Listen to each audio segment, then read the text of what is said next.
So the Percy Jackson show has ended, and I surprisingly really like it. It ended last week. I'm recording this on February 7th, so it's been a week since I've seen the last episode, and then I watched it before recording this, specifically the last episode, because leading up to the end, I had mixed feelings about it.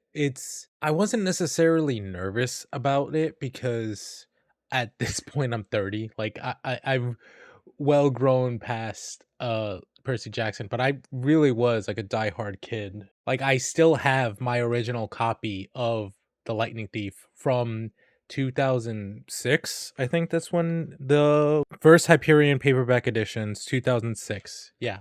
I can see here this book was 7.99. I remember because I had to wait for the paperback editions. I have paperbacks of all of them except for the Last Olympian because by the time Last Olympian came out, I had a job and so I could afford to buy it day of. And so I've read this book a couple times throughout my life. I listened to the audiobook for the first time before this, and overall it's as good as an adaptation as I can hope to get this early on. Probably my biggest criticism is that it is very obvious where the budget cuts were, or not the budget cuts, but the lack of a budget, because there were some really interesting things. One of the things I was most excited about was the Tunnel of Love.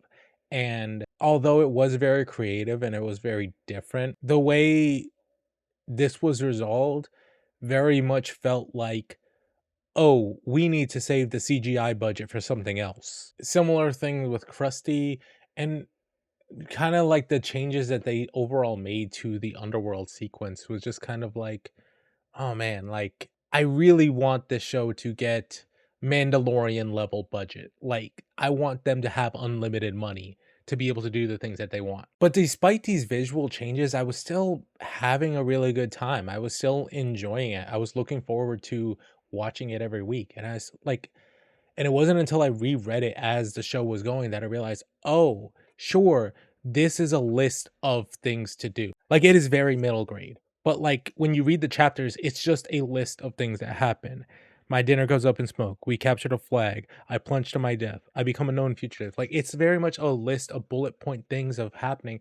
But the reason I still love and care about this book 18 years later is because of the characters inside of it. The journey that they go through growing together. That's what I love about it. That's what people were excited about with this. And I thought that the show caught the vibe of that. Not only getting the characters right, but also adapting them to a modern audience. And not just a modern audience, but a modern time as well. And some of the problems that I have with this, for all I know, are because of the fact that I'm grown and I'm not the show's target demographic.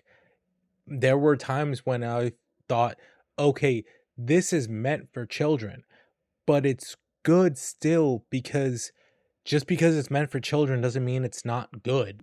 Like surprise, when you treat children like people, then they will grow up and develop, and also you get to enjoy some of the things that they enjoy as well. In the book, the kids are very dumb. They're very like gullible, and they had to adapt that because when you have a visual medium, when you can see everything, when you can see beyond just Percy's point of view, then it becomes obvious that they're dumb. It becomes obvious that they're kids, and that's not fun to watch. So I am glad that they changed things to make everyone a little bit smarter, make everyone a little bit more aware and street smart, for lack of a better term. And the vibe of everyone's journey is still pretty much the same. When I was reading these books for the first time, I was old enough to be aware I also had access to the internet, and I'm was old enough now that I can remember the criticisms piling up, like about how white everyone was in Percy Jackson,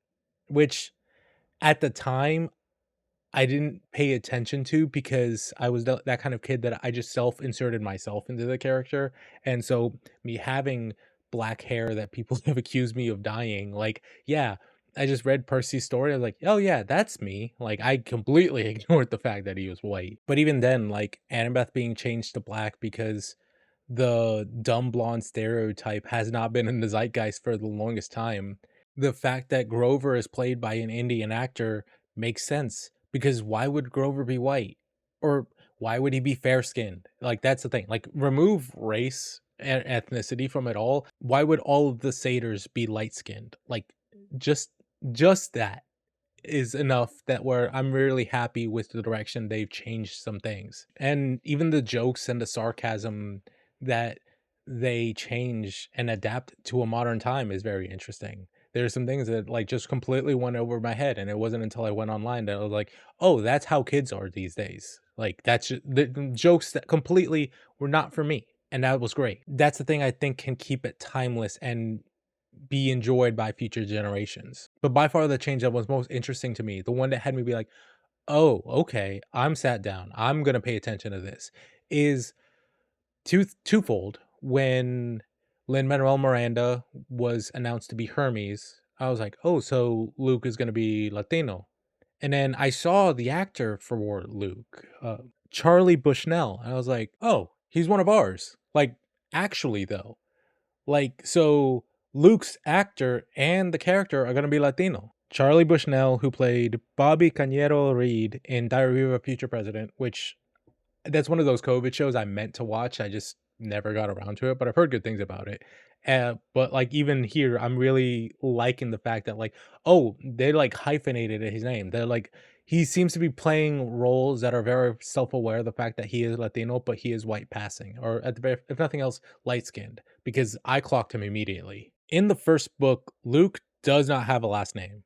Like, I'm not exaggerating, like, he straight up does not have a last name. You don't learn about his mom at all until book 5 out of 5 in the series. And in all 5 of those books, Luke's appearance doesn't really have an impact on his character. Like, no one ever says, "Oh, Luke, you'll never be successful because you're blonde," or whatever it is. No one says, "Oh, your scar is gonna hold you back, kid." And so this change is very interesting because it does add some subtext to it, given Luke's character, which from so far we've seen has not changed all that much. Again, I think the only thing that was very important for Luke's character is the fact that he is light skinned, whether that be in the book or whether that be in the show. Despite his limited screen time, the actor did a really good job of setting up Luke's character and the future of what's going to happen in the series. And before we get further, I'm not going to get into spoilers of beyond the first book. I'm gonna go over some soft spoilers of what happens in this first book, but I'm not gonna talk about anything that happens further beyond here. And another thing I want to establish before we go on further is that I don't care at all about any discussion about who is and isn't Latino. Like this kid, he's a kid. I'm not gonna hold anything he says against him, but he is half Costa Rican, half Japanese. So like he's one of us, and also he's Japanese.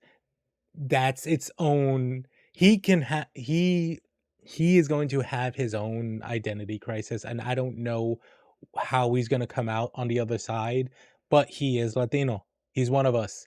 Even if he ends up being like a MAGA Trump supporter, if anything, that makes him more fit in. Also, even if you want to argue that the actor is not, the character Luke Castellan now is because his dad Lin-Manuel Miranda, the token Latino that Disney goes to whenever they need a character. Which, no shade to him. He's getting that Disney money. I would too. But like, he's there. That's the dad. It's the Hermes cabin, the god of travel and hospitality. Like the Hermes cabin is literally stacked up with kids. They will take in anyone. The whole point of Camp Half-Blood is that everyone is like distantly related in some way, shape, or form. And so the idea of Hermes uh, played by a Latino actor, being like, "Yeah, come on in. We got room for everyone. Grab a sleeping bag and come in." That is so Latino coded. Like, and I really like it because they don't try to like justify it. They just like, as far as I know, they don't even notice that that's what they did. Like, they just like, "Yeah, well, we're the Latino cabin. Come on in. I mean, we're the Hermes cabin. Come on in. Like, we'll find room for you." That's very much hospitality. That is very much my lived experience. But also the fact that like Hermes is the one that has the most kids because he travels all over and just like sleeps with whomever. That's also very much the lived experience of a lot of people. Yeah, I'm half white, and my white family is like really small and also very spread out. Like, they don't live near each other. They don't really make new versions of themselves. And then my Mexican family was just like, "Oh yeah, grandpa had like 5 families and was a migrant worker and was just all over the place." But yeah, his name is no longer Luke Castellan. His name is now Luke Castellano. I can usually tell when somebody is not in community with Latino people because when most people think of a Hispanic person, they think of somebody like me who looks like a racially ambiguous GameStop employee, but they don't think of Freddie Prinze Jr. or James Roday, aka James Rodriguez, aka Sean Spencer from Psych. Even somebody like Rachel Ziegler, who is very fair skinned and has the last name Ziegler, I didn't believe that she was Latina until somebody told me and then pointed out her eyebrows. And then she took on the role of Maria in West Side Story. She has successfully hidden and plain sight. And it wasn't until people needed an excuse when she dared say that she didn't like Snow White when she was a kid, which nobody likes Snow White. There are no diehard Snow White fans these days, but they just needed an excuse. And on top of being a woman, she is also a Latina woman. So that was all the excuse they needed to pile on her. As soon as I knew, like I said, I clocked him immediately. I was like, oh, he's one of us. And from there, I was able to imprint and read a bunch of subtext that other people might not have. And from there, I was able to enjoy the story more because one of the biggest stories that Latinos tend to get is a lot of like inspirational, like adversity stories. Miles has a great story to tell. Having a story at all seems gross. Your name is Miles Morales. We grew up in a struggling immigrant family. I'm from Puerto Rico. Puerto Rico is part of America. And I bring this up because Luke's story in the book that kind of gets like cut out in the show is interesting because he would be the hero in another story. Luke is a dime a dozen Hermes kid, but he's the best swordsman. And the books, they're supposed to be fast, and he's got the makings of a warrior. But he had his childhood taken because of tragedy, and then he's able to overcome that and then starts making a name for himself. And all the elders at Camp Half-Blood tell him, repeat what others have done and you will succeed. They don't talk about it in the show, but in the book, Luke goes on a quest, and it's to retrieve an apple from a tree that is protected by a dragon, which is a quest that Hercules did. And Luke fails not because of a lack of skill, but because his heart wasn't in it. And it's how he ends up with the scar. But he just doesn't really care for it. Luke feels that his talents are being wasted, and while I personally don't think so, the story and the world of Percy Jackson makes him think that they are. Like the world reveres heroes and journeys and all of the grandeur, but you never see statues of caretakers and people who fight dummies for practice. I think they're gonna change the quest in the book or how it happens because so far, like in the book, he's more vicious. He's a lot more mean. And the character that we've seen in the show doesn't feel like he would just give up on a quest. But this does teach him that meritocracy is a lie. There is no earning your way. He worked his ass off and got nothing for it. After he fails, Chiron doesn't allow quests since Luke messed it up for everyone, which speaks to another form of oppression that maintains a system of power, which is that you take the diamond in the rough, the person that everyone sees as talented, and you set them up for failure, and then you use them as an example. And then you can say, hey, see, if they couldn't do it, then how could you hope to? And then you keep your power. You stop any change from happening. The system was not built for somebody like Luke. The system was quite literally built for somebody like Percy. Even the way Chiron gives Percy a special sword because he's a special boy because of his dad, and then that leads him down the path of a hero. While Kronos is the only one who acknowledged that Luke is special and gave him his own sword. Like, yeah, no wonder he sided with Kronos. And I want to talk about the sword for a bit, Backbiter, because they don't really talk about it in the show. And that's another thing about the show that I didn't like is that they cut out the fact that like celestial bronze is not supposed to hurt people. Like if you slash a celestial bronze sword at somebody, at a mortal being, then it just phases right through them. But Backbiter, Luke's sword that he got from Kronos, is made of both celestial bronze and human steel or mortal steel. So it is meant to hurt both demigods and humans. There's an expression in Spanish called ni de aquí ni de allá, which means not from here, not from there, which speaks to somebody like me who was born and raised here in the US, but was born and raised in Mexican culture among other Mexicans, but also Puerto Ricans, Cubans. I live in Florida, so like any kind of flavor, we have them here. And there are cultural differences that I experience here that have kind of that at times have left me feeling like an outsider. And then when I go to Mexico, I get very much reminded that I'm not from there and that I'm a guest there and that I belong over here.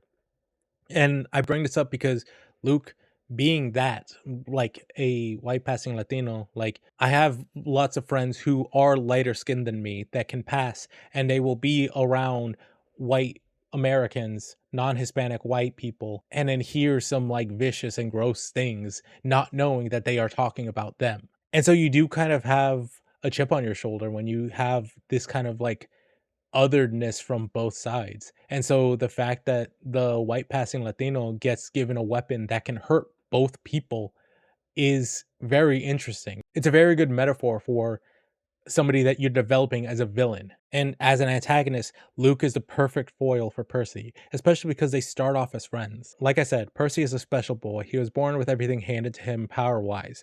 Percy has the blessing of not knowing how powerful he is because it just comes to him. He still has to learn how to use it, but Luke never had the luxury of not knowing how strong he is because he had to earn every single bit of strength that he had. In martial arts, there's an expression strong enough to be gentle. And that applies to Percy. He is strong and he is able to fight and not think about it because he'll come out on top. But because Luke has had to work for all of his power, he knows not just how strong he is, but also how strong he isn't, and therefore has to be more strategic with his choices because he knows any bit of failure could knock him down a peg and undo all of the progress he did. So, yeah, when somebody comes along and offers you a chance to destroy the system that keeps you in your place, I would take it. And what's even cooler about this, bringing it back to the whole Luke would be the hero of another story, is that Luke and Percy are both fulfilling a chosen one prophecy, but from different sides. Luke is correct in that the gods of Olympus don't care, and that they should be more scared of them than we are of them. But what makes him a villain is that, at least so far in the book, Kronos doesn't say, help me destroy Olympus and everyone will be better off. He says, help me destroy Olympus and you will be the ruler. You will get what you wanted from the gods all this time, which they could still change. Again, we've only had 8 episodes of one season. But Luke wants for recognition. He wants for power. He wants love and affection that he sees all of the gods, Hercules, Jason, Theseus get. He tried the traditional path that everyone else took and found that it wasn't made for him, that he couldn't succeed because it wasn't meant for somebody like him to succeed. And to bring it to a close, I just really can't overstate how great the last episode is because arguably has the biggest change from the book in terms of like the reveal of Luke being the bad guy, the reveal of Luke being the lightning thief, is that in the book he's training and then he stings Percy with a scorpion and is like, in 60 seconds you're gonna die, and in those 60 seconds he gives that monologue and is very vicious and cruel. Like it's very clear that this is a betrayal. But what really stuck out to me is Luke saying to Percy, I didn't think you would give them to Grover. Luke gave Percy his winged shoes that he got from Hermes. They were a gift from the god. Even though he doesn't value the gods, that is still a valuable gift. The winged converses that he got from Hermes. It's a boon from a god. It's a gift from his father. It is to him what Riptide was to Percy, and he gave them to him. Granted, it was with ulterior motives, but Percy didn't know that, and Luke knew that Percy didn't know that.